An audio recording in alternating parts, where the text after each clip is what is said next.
O tópico do nosso culto: o Senhor salva a vida dos seus servos. Cheguemo-nos confiadamente. Abra sua Bíblia no texto de Lucas 18, de 9 a 14. Como eu sempre digo ao pregar num texto conhecido, já ouviram muitos sermões neste texto, então vão ouvir mais um. Lucas 18, de 9 a 14.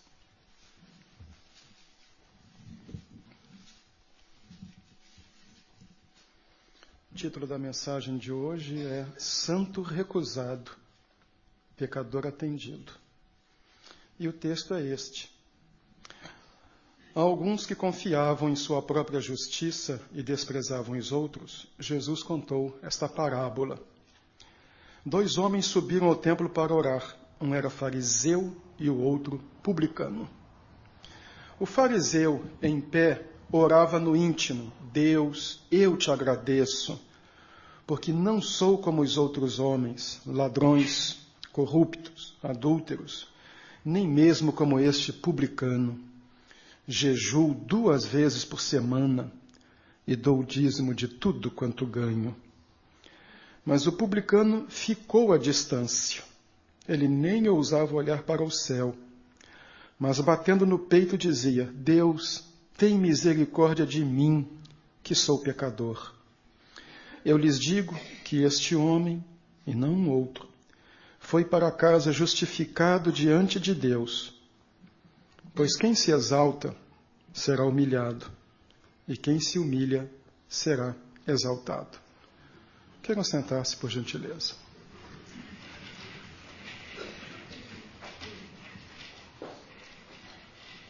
Nós ficamos tão acostumados com alguns textos que, por vezes, já não vemos as lições que ele nos traz.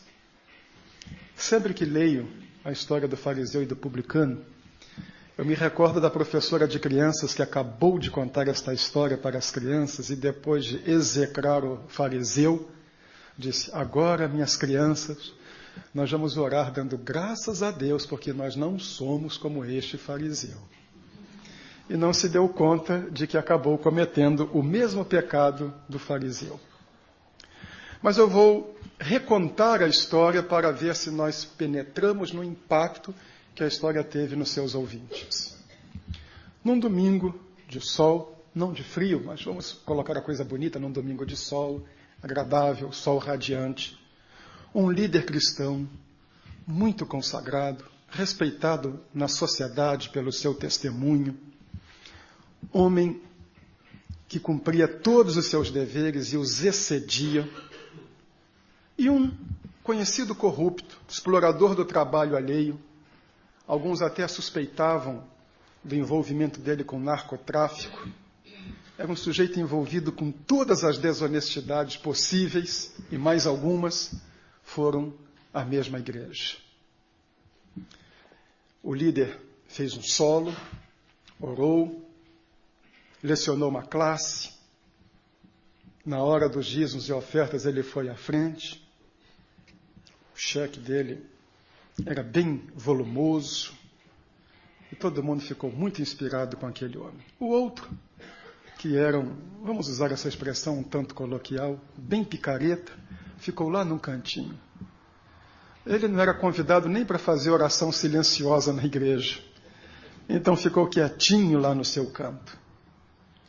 Aquele irmão foi lá à frente, orou, fez uma oração que as pessoas chegaram a ficar arrepiadas. E o outro ficou lá humilhado no canto.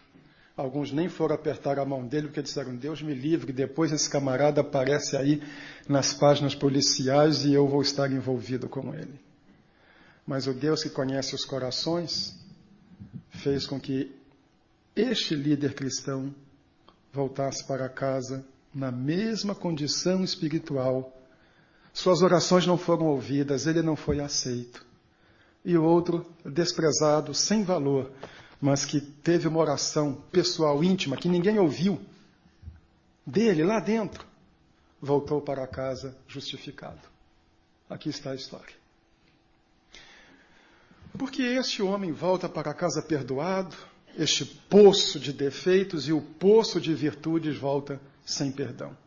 Por que esta história? exotismo de Jesus, porque Jesus gostava de contar histórias exóticas, surpreendentes, para deixar as pessoas embaraçadas? Não. Há aqui algumas verdades que nós devemos aprender. Devemos olhar para a vida destes dois homens e ver o que é que esta experiência nos relata. Vamos cuidar de cada um dos dois. Primeiro, do religioso. Um homem santo, recusado por Deus. É o fariseu.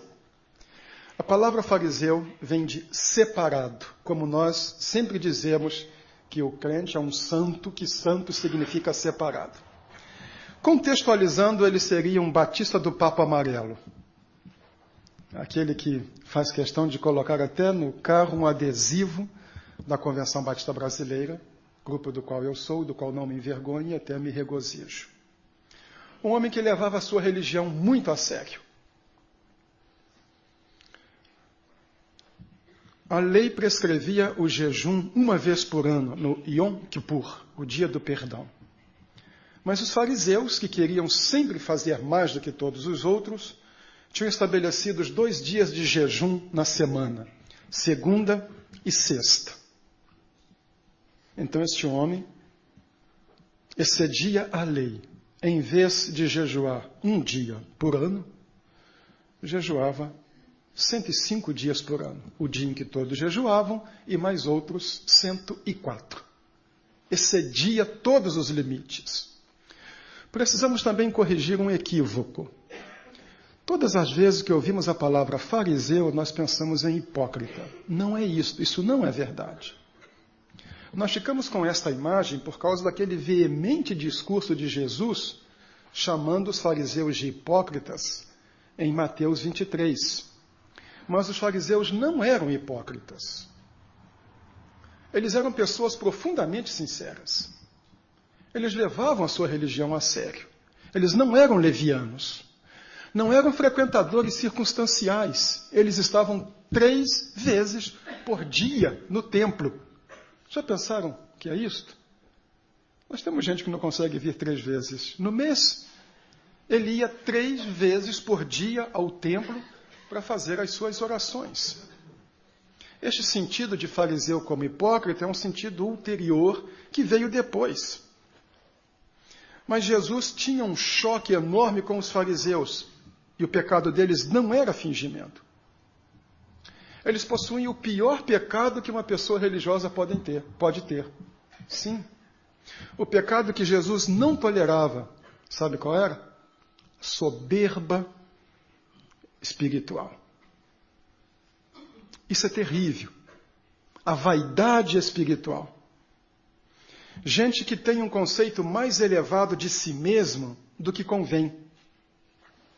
Que se julga, como alguém disse, eu não sei por que razão, para mim não valeria nada, o rei da Coca-Cola se julga grande coisa e não vale nada. Observe na sua oração. No texto grego, o texto em português não traz, mas no texto grego, numa oração tão curta, 4 vezes aparece a palavra eu. Já viram isso, aquela oração em que aparece o orante e não Deus? Eu. Já viram aquele testemunho em que aparece a pessoa? Eu me recordo de um colega no seminário que gostava muito de contar vantagem. Ele era mais santo que os outros, ele lia a Bíblia mais que os outros, ele orava mais que os outros, ele evangelizava mais que os outros, ele era mais consagrado que os outros. Nós até dizíamos de brincadeira que ele seria presidente da Aliança Batista Mundial antes de terminar o curso do seminário. Mas nós tínhamos um colega de turma que era muito sarcástico e não tinha muita paciência. E um dia que esse colega contou, numa reunião de oração que a turma fez, tanta vantagem, aí outro colega cansado disse assim: irmãos, eu proponho que cantemos um hino de louvor ao irmão fulano. O louvor não era para Deus, era para a pessoa. Há cristãos que exaltam tanto o seu caráter cristão, tantas suas virtudes, tanta sua santidade, colocam-se num patamar tão elevado que quando eles oram, eles aparecem. É o líder cristão que aparece mais do que o seu trabalho. Esta igreja poderá esquecer de muitas coisas que eu tentei lhe ensinar. mas eu creio que uma esta igreja deverá guardar. Fujam do líder que se põe sob holofote. Quando a pessoa aparece e não Deus, alguma coisa está errada. Ó Deus, eu te dou graças porque eu não sou assim. Eu faço isso, eu faço aquilo. Isso não foi oração. Isso foi o que se pode chamar de tagarelice espiritual. Há muita gente que não ora, faz discurso, que é tagarela. Curioso, o texto grego diz expressamente, o fariseu orava consigo. Interessante a expressão que ficou no texto grego. Ele não orava para Deus, ele orava para ele mesmo. Não era uma oração, era um discurso autolaudatório. Era um discurso de encômios a si próprio. O fariseu conhecia muito as Escrituras, mas provavelmente não conhecia esta passagem, ou se a conhecia, não a aplicou na sua vida, de Salmo 24, versículos 3 e 4. Salmo 24, versículos 3 e 4. Quem poderá subir o monte do Senhor? Quem poderá entrar no seu santo lugar? Aquele que tem as mãos limpas e o coração puro, que não recorre aos ídolos, nem jura por deuses falsos. Este fariseu, como todos os outros, não recorria aos ídolos, não jurava por deuses falsos, mas o seu coração era mesclado. Era um coração cheio de vaidade. Sua oração o exaltava e depreciava o outro. Alguém dirá assim, bem, eu não faço isso. Talvez, mas há um outro aspecto na vida deste homem que nós precisamos notar. Um pecado além deste, que eu chamei de fanfarronice espiritual, esse orgulho espiritual, é o pecado da autossatisfação. O homem que está satisfeito consigo mesmo. Ele se julga brilhante. Como se vê isto? Gente que está satisfeita consigo mesmo. E acaba se tornando medíocre. Contei aqui o que li numa ocasião, debaixo do vidro de uma mesa, na antiga Casa Publicadora Batista, no Rio de Janeiro. O primeiro sintoma de morte é a estagnação. E o primeiro sintoma de estagnação é o estar satisfeito consigo mesmo. É a pessoa que não vem à igreja para aprender, que não se corrige, que não aperfeiçoa a vida, gosta do que a confirma. Quando não confirma suas posições, se encrespa toda. Este é o homem recusado. É o homem que se exalta, é o homem que é muito bom, que é muito espiritual, é o homem que está satisfeito consigo mesmo. Vamos deixar isso em termos bem eclesiásticos, bem nossos. É aquele sujeito que doutrinariamente é o mais certo, que conhece mais a Bíblia, que ora mais, que sabe o que é melhor para todo mundo, que discorda de tudo, ele é o certo. Lembra até a história daquela mãe, né? Está vendo lá o filho marchar. Aqui não se marcha, né, Adalto? Mas lá no Rio, aqueles desfiles, lá na Presidente Vargas, e o filho batendo o pé errado, né? Todo mundo marchando certo. E a mãe olha e diz assim, olha lá, todo mundo marchando errado, só o meu filho marchando certo. É o sujeito, todo mundo está errado, ele é o único certo. Aqui está o fariseu. E aí vem esta triste história. Este homem, e não o outro, publicano foi justificado. O fariseu não. Encerremos a história desse homem com esta pergunta. A sua religiosidade é ostensiva? É de fachada? É para se exibir? Ou é uma de quebrantamento sua e de Deus? Jesus não tolerava o exibicionismo. Tu, quando jejuares, lava o teu rosto para ninguém saber. É aquele sujeito que chega assim, olha só como eu estou jejuando, olha o meu olho fundo, olha só, estou até apertando o cinto da calça porque eu estou jejuando, estou até perdendo peso. É aquele indivíduo que faz questão de aparecer. Soberba espiritual, por isso é rejeitado. Não seja soberbo. Vamos deixar essa figura triste de lado. Vamos ver a outra. Um pecador aceito, o publicano. O publicano era um judeu que pagava uma soma elevada ao Império Romano para ter direito de cobrar impostos dos seus cidadãos e repassar para o Império Romano. Então ele era detestado pelos seus concidadãos, porque ele era um quinta coluna, era alguém a serviço de um poder militar dominante. Além disso, ele era corrupto. Ele cobrava mais do que devolvia para Roma. Não pensem que as coisas que a gente vê aqui são novidade. Isto sempre existiu. Então, uma boa parte parava no seu bolso. Os publicanos eram ricos. Lembrem da história de Zaqueu, que era rico. Um sujeito para dizer que ia dar aos pobres metade dos bens e os que tinha defraudado ia devolver 4 vezes mais, ou tinha muito, ou ia ficar numa pindaíba terrível. O publicano também não era respeitado por Roma. Isso aqui é uma lição para nós. Né? Vamos fazer aqui uma analogia. Às vezes um crente se vende ao mundo para agradar ao mundo. O mundo nunca respeita quem se vende. Pode não gostar de alguém que dá o testemunho, mas por certo que não vai respeitar um que sabe que é cristão, que deveria dar o testemunho e não dá. Então o publicano não era respeitado por ninguém. E esse homem tinha consciência do que era. Tanto que diz o texto que ele nem ousou levantar os olhos. O fariseu chegava diante do altar, parece bastante, né? Como viesse aqui ao púlpito, levantando a mão, todo mundo via.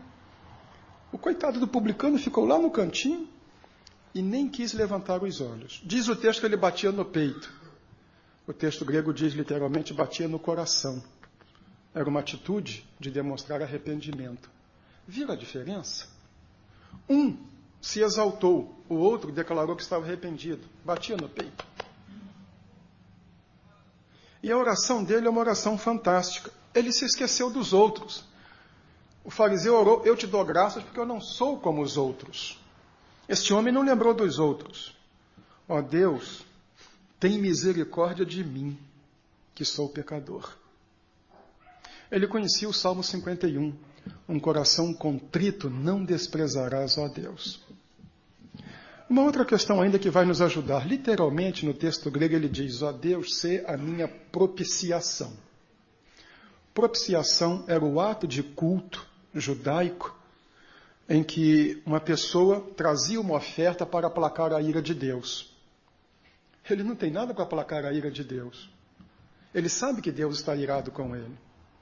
Então ele pede que o próprio Deus seja a sua propiciação.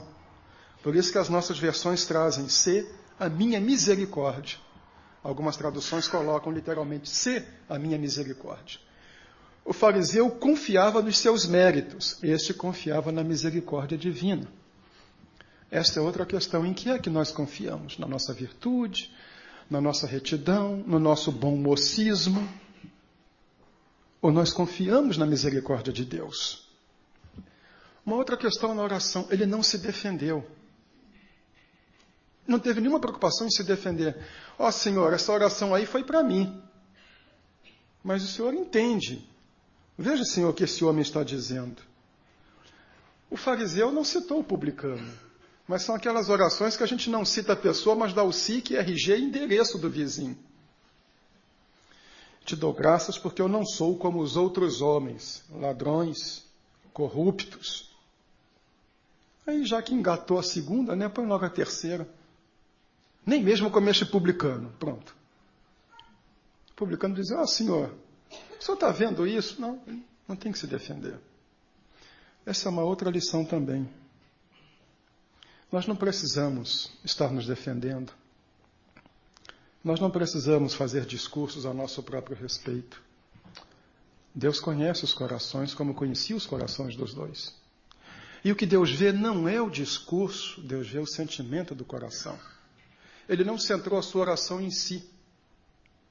Ele não usou o pronome eu, que o fariseu usou por 4 vezes. Ele não usou. Sua religiosidade estava centrada em Deus e não era para vender uma imagem. Sua oração era isto: eu e Deus. O resto não interessa. Esta é a essência da oração. Eu e Deus. Não é o lugar. Não é o prédio. Não são as circunstâncias. Não são os outros. Isso não é na questão de individualismo. É na questão de acerto de contas. Eu e Deus. E Jesus termina dizendo: eu lhes digo que este homem, e não outro, foi para casa justificado diante de Deus. Agora, nós vamos terminar indo ao início da história. Para quem Jesus contou esta história? O versículo 9 é bem preciso. Há alguns que confiavam em sua própria justiça. Esta história de Jesus foi contada para pessoas autossuficientes do ponto de vista espiritual. De pessoas que se julgam fortes. De pessoas que se julgam santas e boas. Como eu disse no início, pessoas que cometem o mais grave pecado combatido por Jesus. Soberba espiritual. Arrogância espiritual. O julgar-se acima dos demais. O de presumir que Deus lhe deve favores. A gente escuta tanto isso. É o discurso inicial. Eu sou um cara aqui, aí a gente já sabe. Vai começar um rosário de autoelogio. Mais crente, mais santo, mais certo, sempre crítico dos pecados alheios. O final é surpreendente. Quando Jesus terminou esta história, isso deve ter causado uma revolta enorme nos fariseus. Como está duvidando da minha sinceridade? Como está duvidando da minha espiritualidade? Talvez porque pelos seus frutos os conhecereis. Parece-me óbvio que quanto mais uma pessoa vive perto de Deus, mais aparece Deus e menos ela. Eu me lembro de uma história de um grupo de jovens que foram orar numa montanha. Eu não sei porque o pessoal vai orar na montanha, tanto faz orar na montanha em qualquer lugar. Jonas orou do ventre de um peixe. A gente que ora de um leito de hospital, no meio de ferragem, não importa onde você esteja. Não é subir uma montanha que vai fazer a sua oração ser ouvida. Mas o grupo de jovens voltou e depois chegou para o pastor e disse: estivemos no alto da montanha como Moisés. O senhor não está vendo como o nosso rosto está brilhando? E o pastor disse: não. E quando Moisés voltou, ele não sabia que o rosto dele estava brilhando.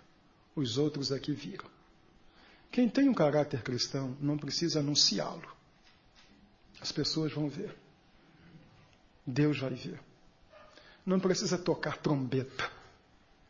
Isso vai aparecer na maneira da pessoa se relacionar. Mas o mais importante no ensino desta parábola não é a crítica a um ou a crítica a outro. É o que a parábola ensina sobre Deus. E o que é que a parábola ensina sobre Deus? É que ele vê o íntimo do coração.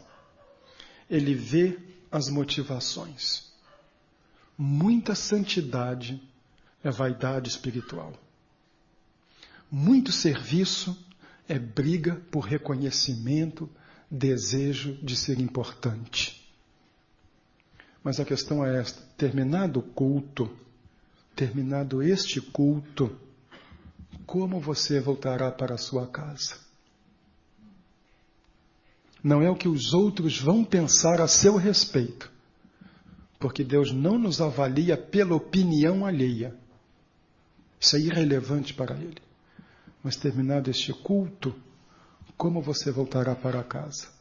Como um santo recusado ou como um pecador atendido? Pense nisto.